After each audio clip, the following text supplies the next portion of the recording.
존경하는 국민 여러분, 안녕하십니까? 노무현입니다.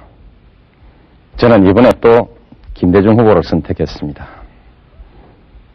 그런데 많은 분들이 왜 또 그 길로 갔냐 이렇게 물으십니다. 누가 대통령감이냐, 누가 대통령이 되어야 이 난국을 풀어갈 수 있겠느냐 이렇게 묻지 않습니다. 참 답답한 일입니다. 5년 전에도 그랬습니다. 누가 대통령이 되어야 이 나라가 잘 될 거냐 이렇게 묻질 않고 너 왜 거기 줄 섰냐 이렇게 물었습니다. 5년 전 김영삼 대통령은 머리는 빌리면 된다 이렇게 말했습니다. 스스로 식견이 부족하다는 것을 인정하신 것입니다. 저는 식견이 부족한 사람이 대통령이 되면 나라가 큰일이 날 거라고 간곡히 여러분들께 호소했습니다. 그러나 그분은 대통령으로 뽑혔습니다. 왜 이렇게 됐습니까? 우리가, 남이가 이 한마디 때문이었습니다. 그리고 5년이 지난 지금 이 나라는 엉망이 되고 말았습니다. 그런데 이번 선거에서 또 우리가, 남이가 이런 얘기를 하고 다니는 사람들이 있습니다. 이렇게 하고도 이 나라가 잘 돌아갈 것 같습니까? 경제 위기가 풀릴 것 같습니까? 참 걱정스럽습니다. 김영삼 대통령은 야당을 하다가 어느 날 갑자기 여당으로 가버렸습니다. 권력에 줄 서서 지역감정 이용해서 대통령이 될 수 있다는 그런 계산 때문이었습니다. 저는 당시 대통령이 되겠다는 생각 하나만으로 원칙도 소신도 없이 야당하다가 여당 들어가 버린 그런 분이 대통령이 되면 나라가 큰일 날 것이라고 여러분들께 간곡히 호소했습니다. 그러나 많은 국민들은 우리가, 남이가 이 한마디로 그를 대통령으로 뽑아주었습니다. 이회창 후보는 법치 아니면 문민정부가 아니다 이렇게 말하면서 김영삼 대통령과 헤어졌습니다. 그것은 김영삼 정권을 민주적이고 개혁적인 정부로 인정할 수 없다는 그 인식을 분명히 한 것입니다. 그 이 소신 있고 용기 있는 행동을 보고 많은 국민들은 그를 개혁적이고 민주적인 새로운 지도자로 생각했고 그래서 지지와 성원을 보냈습니다. 그리고 대쪽 총리라는 명예로운 이름까지 붙여주었습니다. 그러던 그가 대통령 선거를 2년 앞두고 어느 날 갑자기 김영삼 대통령을 만나더니 다시 민자당으로 들어가 버렸습니다. 김영삼 후보는 노태우 대통령에게 매달려서 그의 도움으로 대통령 후보가 되었습니다.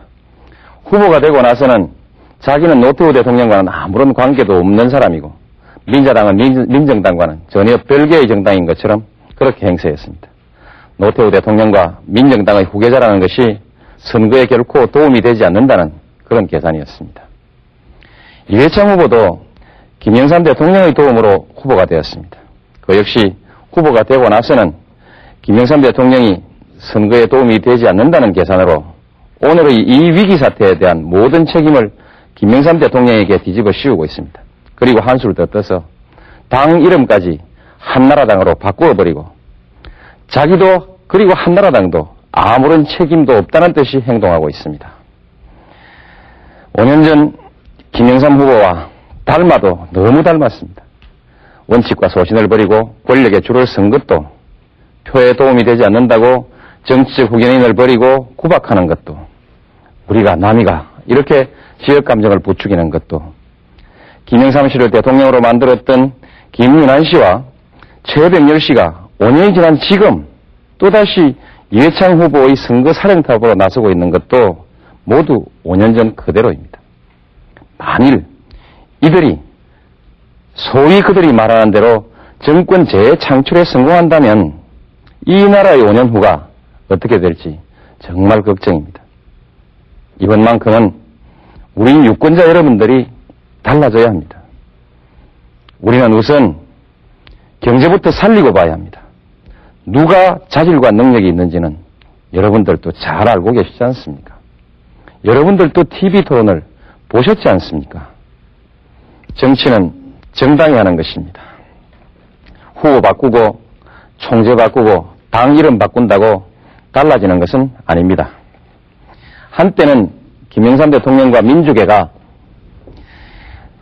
민자당을 완전히 접수한 것처럼 보이기도 했습니다. 그래서 김영삼 대통령의 북방정책도 개혁정책도 모두가 그의 뜻대로 잘 돌아갈 줄 알았습니다. 그러나 결과는 모두 실패하고 말았습니다. 지금 모든 사람들은 그 실패의 원인이 오로지 김영삼 대통령의 무능 때문이라고만 생각하고 있습니다. 그러나 민자당 내의 560 세력들이 김영삼 대통령의 개혁정책에 대해서 사사건건 발목을 잡지만 않았더라면 실패하더라도 이렇게 처참하게 실패하지는 않았을 것입니다. 결국 김영삼 정권의 개혁정책은 당내 560 세력들의 조직적인 저항에 부닥쳐서 결국 실패해버리고 말은 것입니다. 그러다가 한보 사건이 터지자 숨을 죽이고 있던 민주당 내 560 세력들은 때를 만난 듯이 김영삼 정권을 흔들었습니다. 행정조직, 권력기관, 그리고 각계에서 숨을 죽이고 있던 이들이 총궐기에서 김영삼 대통령과 민주계를 몰아붙였습니다.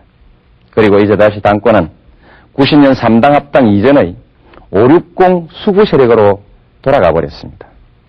결국 김영삼 대통령은 90년 3당 합당 이후 지난 7년 동안 560 수구 세력들의 정권 연장에 잠시 얼굴을 빌려주고만 꼴이 된 것입니다.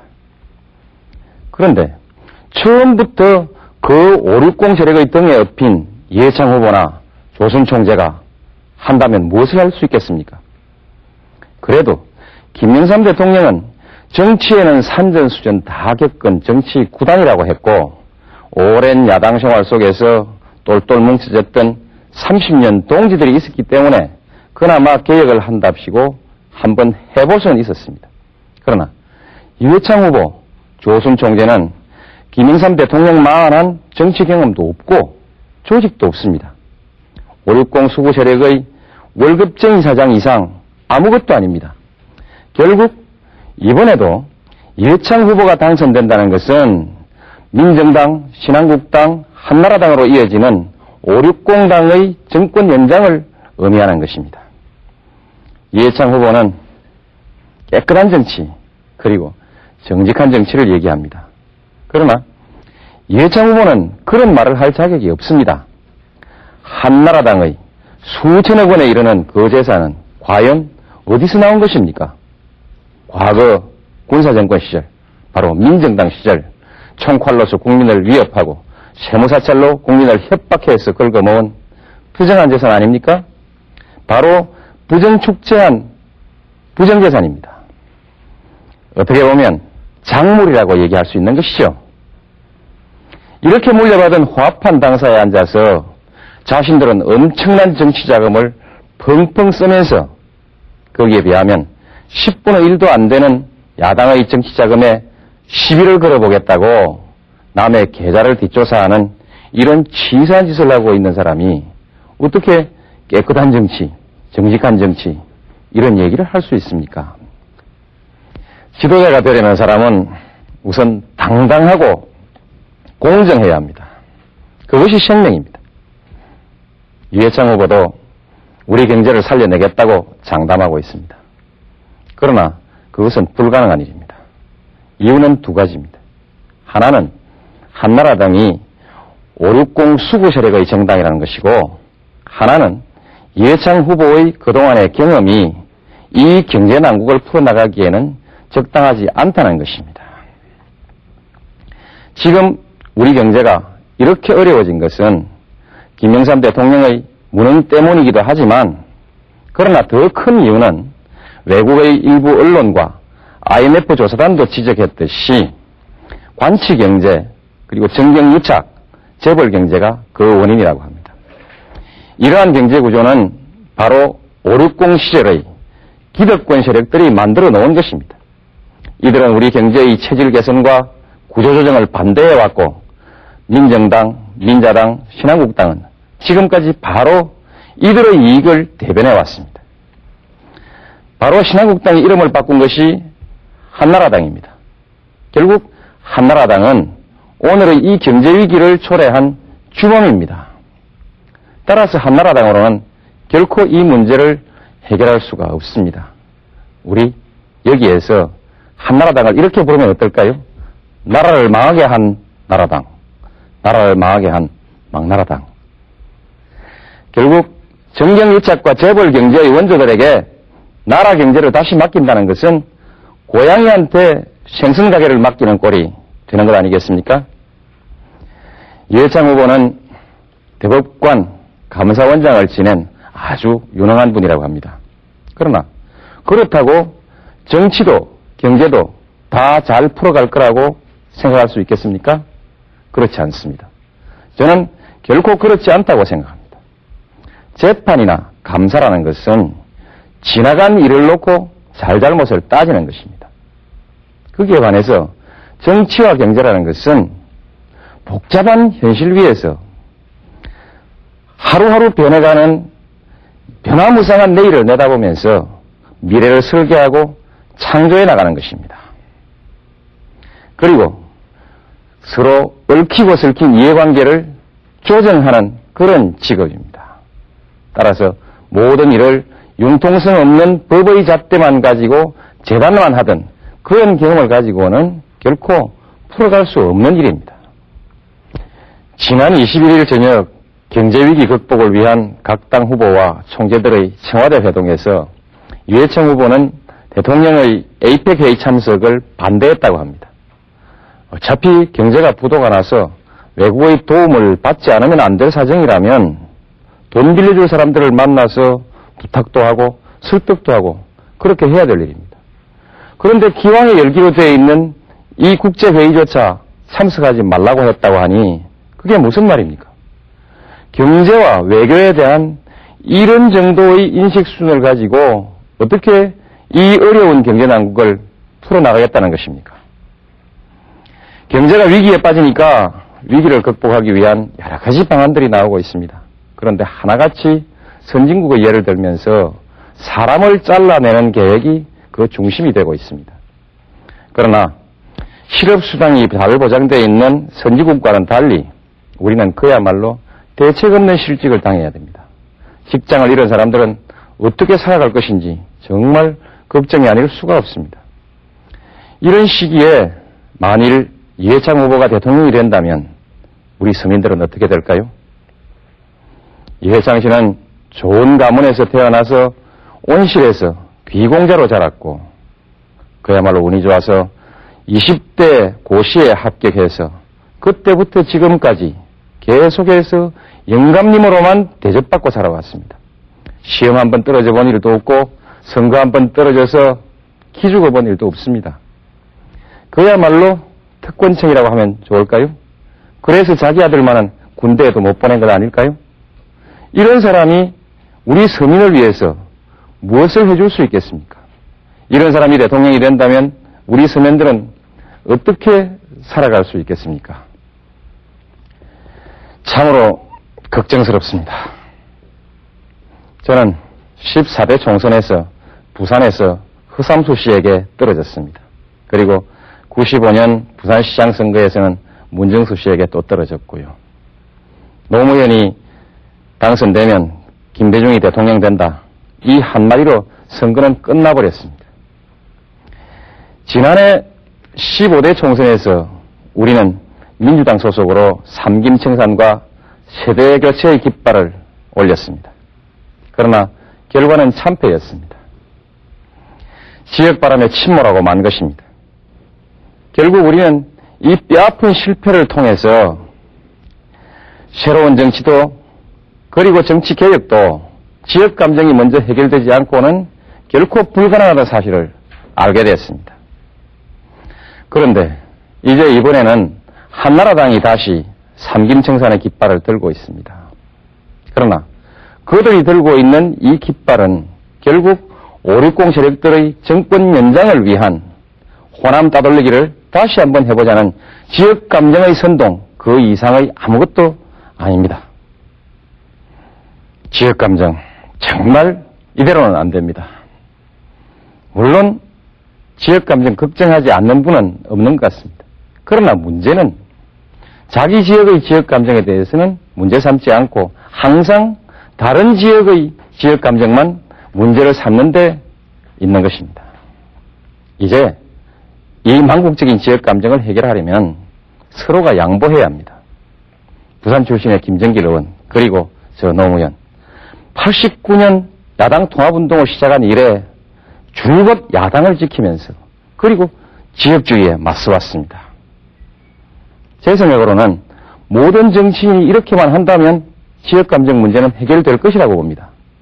그러나 우리는 내리 3번씩이나 떨어졌습니다. 이상 더 정치인으로서 살아남기가 어려운 상황에 처해 있습니다. 어떤 정치인에게 이 어려운 결단을 요구할 수 있겠습니까? 이제 유권자 여러분들께서 결단을 내려주셔야 합니다. 그리고 이번에는 영남의 유권자 여러분들께서 양보하실 차례입니다. 물론 호남이 90% 이상 똘똘 뭉쳐있는 것은 사실입니다. 그러나 대구 경북 지역은 31년간 정권을 잡아왔고 부산 경남도 30년 야당 지도자 김영삼 씨를 대통령으로 만들어 보았습니다. 이번에는 영남 출신 후보자도 없지 않습니까? 이번에는 여러분들이 결단을 내려주셔야 합니다. 그렇게 하시면 호남 사람들이 얼마나 고마워하겠습니까? 국민화합이 따로 있습니까? 이렇게 하는 것이 바로 국민화합이고 동서화합이 될 것입니다. 부산 경남의 유권자 여러분, 김정길, 노무현은 야당하다가 여당으로 가지 않았습니다. 야당 없는 민주주의가 없고 정치를 동서로 가른다면 나라도 동서로 갈라질 것이라고 걱정했기 때문입니다. 국회의원 배지만을 바랬다면 14대, 15대 언제라도 줄을 바꾸어 서서 당선될 수 있었을 것입니다. 그러나 우리는 가지 않았습니다. 3번씩이나 연급법 떨어지고도 김정길과 저는 아직 그래도 좀은 가능성이 있는 정치인으로 남아 있습니다. 대의와 명분을 지켰고 그것을 여러분들이 성원해 주셨기 때문입니다.